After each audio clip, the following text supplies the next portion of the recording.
नमस्कार मेरे प्यारे साथियों, आप सभी को मेरे चैनल IQ और जी के साथी में बहुत बहुत स्वागत है। आज हम अति महत्वपूर्ण 30 प्रश्न लेके आए हैं जो कि सभी प्रकार के प्रतियोगी परीक्षाओं के लिए बहुत ही महत्वपूर्ण है। इस वीडियो में हम 30 टॉप 30 प्रश्न लेके आए हैं जो कि रिवीजन के लिए बहुत ही महत्वपूर्ण है। तो चलिए शुरू करते हैं बिना देर किए।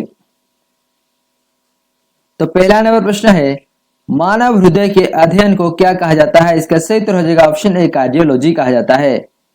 मानव हृदय के तथा उनकी बीमारी के अध्ययन को कार्डियोलॉजी कहा जाता है। और यहाँ सभी ऑप्शन को जान लेते हैं कि ऑप्शन बी एस्ट्रोलॉजी क्या है। एस्ट्रोलॉजी का मतलब होता है ज्योतिष शास्त्र। और ऑप्शन सी पेट्रोलॉजी, जो कि शिला के अध्ययन को पेट्रोलॉजी कहा जाता है। ऑप्शन डी बायोलॉजी, जो कि जीव के अध्ययन को बायोलॉजी कहा जाता है। तो इस प्रश्न का उत्तर कौन सा होगा? Option A, cardiology.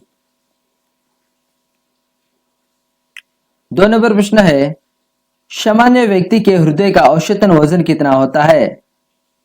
ए तथा बी दोनों सही उत्तर हो जाएगा, क्योंकि महिलाओं की 250 से 300 ग्राम वजन होता है और 300 से 350 पुरुषों का होता है। ठीक है, याद रखिए, दोनों को याद रखिए। 3 नंबर प्रश्न है, एक सामान्य व्यक्ति का रुधिर दाब यानी कि रक्तचाप कितना होता है?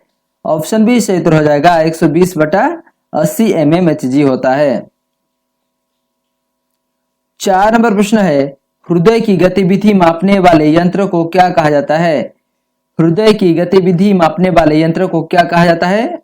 ऑप्शन बी सही उत्तर हो जाएगा ECG, जो कि इलेक्ट्रोकार्डियोग्राम कहा जाता है। इलेक्ट्रोकार्डियोग्राम कहा जाता है। ठीक है, और यहाँ और भी ऑप्शन को जान लेते हैं। ऑप्शन ए EEG क्या है? इलेक्ट्रोएन्सेफेलोग्राम, जो कि ब्रेन की गतिविधि को मापा जाता है। और ऑप्शन सी स्टेथोस्कोप क्या है? रक्त के सर्कुलेशन को चेक किया जाता है। ठीक है, यानी कि रक्त की गतिविधि को चेक किया जाता है। और ऑप्शन डी स्पाइग्नोमेनोमीटर क्या है? रक्त के चाप को मापा जाता है, जो कि रक्त का चाप कितना होता है? 120/80 mmHg होता है। तो इस प्रश्न का उत्तर क्या होगा? हृदय की गतिविधि मापने वाले यंत्र को क्या कहा जाता है? इलेक्ट्रोकार्डियोग्राम। तो सभी ऑप्शन को याद रखिए। 5 नंबर प्रश्न है, हृदय से रक्त को शरीर के विभिन्न अंगों तक ले जाने का कार्य कौन करता है? हृदय से रक्त को शरीर के विभिन्न अंग तक ले जाने का कार्य कौन करता है? धमनी करता है। 6 नंबर प्रश्न है, आधुनिक अर्थशास्त्रों के जनक किनको कहा जाता है? आधुनिक अर्थशास्त्र के जनक किनको कहा जाता है? एडम स्मिथ को कहा जाता है। और यहाँ बाकी ऑप्शन को भी जान लेते हैं। अल्बर्ट आइंस्टाइन को आधुनिक विज्ञान के जनक कहा जाता है, और हेरोडोटस को इतिहास के जनक कहा जाता है, और एरिस्टोटल को राजनीति विज्ञान के जनक कहा जाता है। तो सभी को याद रखिए। 7 नंबर प्रश्न है, किसने कहा था अर्थशास्त्र धन का विज्ञान है? किसने कहा था? एडम स्मिथ कहा था। ठीक है, एडम स्मिथ अर्थशास्त्र को धन का विज्ञान कहा था। 8 नंबर प्रश्न है, बाजार अर्थव्यवस्था क्या होती है? ऑप्शन बी सही उत्तर हो जाएगा सरकारी नियंत्रण से मुक्त हो। बाजार अर्थव्यवस्था क्या होती है? सरकारी नियंत्रण से मुक्त हो। 9 नंबर प्रश्न है, महात्मा गांधी की रामराज्य की संकल्पना क्या थी? इसका सही उत्तर हो जाएगा ऑप्शन कौन सा? ए, राज्य विहीन समाज। ठीक है, महात्मा गांधी की रामराज्य की संकल्पना क्या थी? राज्य विहीन समाज। 10 नंबर प्रश्न है, भारत में राष्ट्रीय आय की गणना किसके द्वारा की जाती है? भारत में राष्ट्रीय आय की गणना किसके द्वारा की जाती है? ऑप्शन सी से उत्तर हो जाएगा। ठीक है, केंद्रीय सांख्यिकी संगठन। 11 नंबर प्रश्न है, निम्न में से कौन बंगाल टाइगर के नाम से जाने जाते हैं? Lord Wellesley. ठीक है, लॉर्ड वेलेस्ली। निम्न में से कौन बंगाल टाइगर के नाम जाने जाते हैं? लॉर्ड वेलेस्ली, जो कि 1798 में भारत में आए थे गवर्नर जनरल के रूप में। 12 नंबर प्रश्न है, बाबर के शव को कहाँ दफनाया गया था? बाबर के शव को पहले आगरा में दफनाया गया था, उसके बाद काबुल में दफनाया गया, क्योंकि बाबर की इच्छा थी कि उनकी मृत्यु शरीर को काबुल में दफनाया जाए। तो यहाँ पे सही उत्तर कौन सा होगा? काबुल।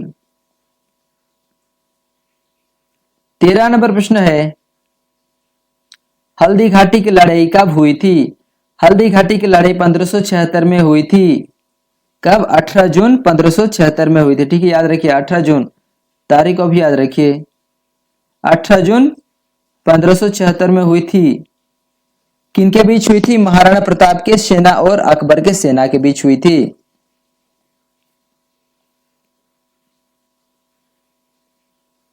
14 नंबर प्रश्न है, स्वामी दयानंद सरस्वती का पैतृक नाम क्या था? इसका सही उत्तर कौन सा होगा? ऑप्शन ए, मूल शंकर। स्वामी दयानंद सरस्वती का पैतृक नाम क्या था? मूल शंकर। 15 नंबर प्रश्न है, कवि कालिदास किसके दरबार में रहते थे? कवि कालिदास किसके दरबार में रहते थे? ऑप्शन ए से उत्तर हो जाएगा चंद्रगुप्त विक्रमादित्य। कवि कालिदास किसके दरबार में रहते थे? चंद्रगुप्त विक्रमादित्य। 16 नंबर प्रश्न है, संसद का गठन किनको लेकर हुआ है? राज्यसभा, लोकसभा, राष्ट्रपति, तीनों को लेकर हुआ है। और कौन से अनुच्छेद में बने थे? अनुच्छेद कौन से? 79 में। संसद का गठन किनको लेकर हुआ है? संसद का गठन किनको लेकर हुआ है? राज्यसभा, लोकसभा, राष्ट्रपति। और संसद कौन से अनुच्छेद में बने थे? अनुच्छेद 79 में।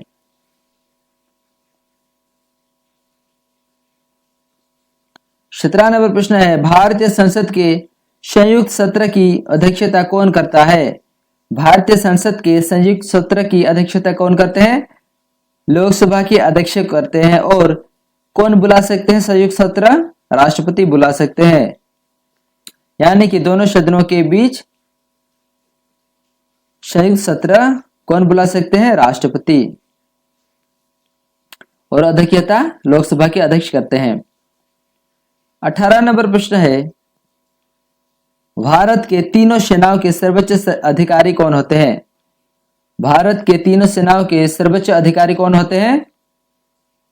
यहां पे लोग कंफ्यूज हो जाते हैं और option A commander in chief को दे देते हैं, ये गलत हो जाएगा। ठीक है, ऑप्शन सी से तो है राष्ट्रपति सर्वोच्च सेनाओं के अधिकारी होते हैं। ये काफी बार पूछे जाते हैं ये प्रश्न, इसे याद रखिए। 19 नंबर प्रश्न है, राष्ट्र के संविधानिक मुख्य कौन होते हैं? राष्ट्र के संविधानिक मुख्य कौन होते हैं? राष्ट्रपति होते हैं, जो कि प्रथम नागरिक भी कहा जाता है। 20 नंबर प्रश्न है, स्थानीय स्वायत्त शासन व्यवस्था के जनक कौन है? स्थानीय स्वायत्त शासन व्यवस्था के जनक कौन है? Lord Ripon. और बलवंत राय मेहता जी को पंचायती राज व्यवस्था के जनक कहा जाता है, इसे भी याद रखिए। तो स्थानीय स्वायत्त शासन की व्यवस्था के जनक कौन है? Lord Ripon. यह भी प्रश्न काफी बार पूछे जा चुके हैं। 21 नंबर प्रश्न है, घूमर किस राज्य का लोकप्रिय नृत्य है?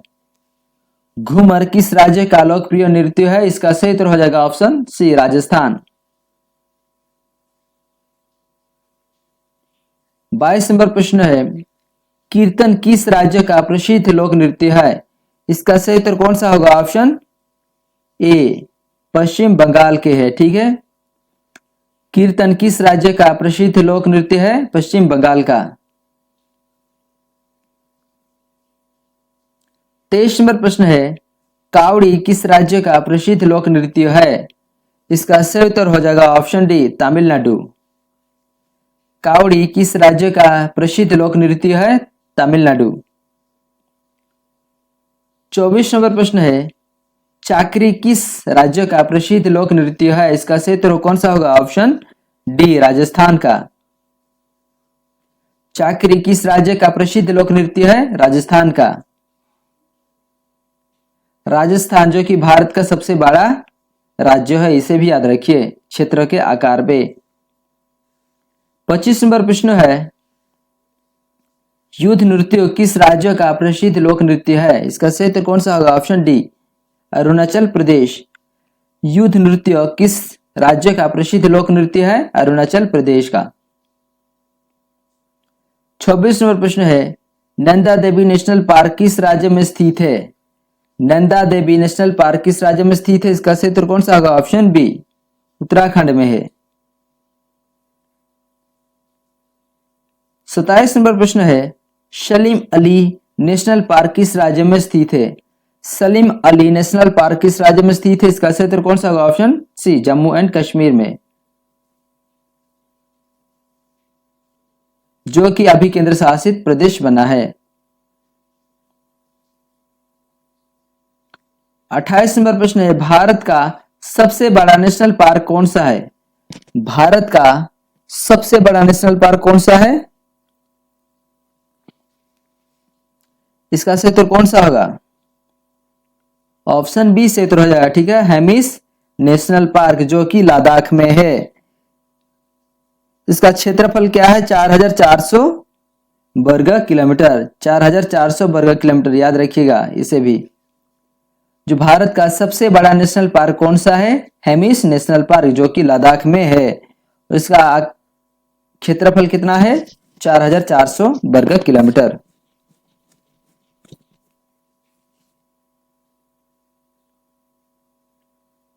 29 नंबर प्रश्न है, भारत का सबसे छोटा राष्ट्रीय उद्यान कौन सा है? कौन सा है? इसका सही उत्तर कौन सा होगा? Option B, sorry, option B सही उत्तर हो जाएगा, ठीक है। South button island national park, जो कि कहां पे स्थित है? केंद्र शासित प्रदेश अंडमान में स्थित है। और इसका आकार कितना है, यानी कि क्षेत्रफल कितना है?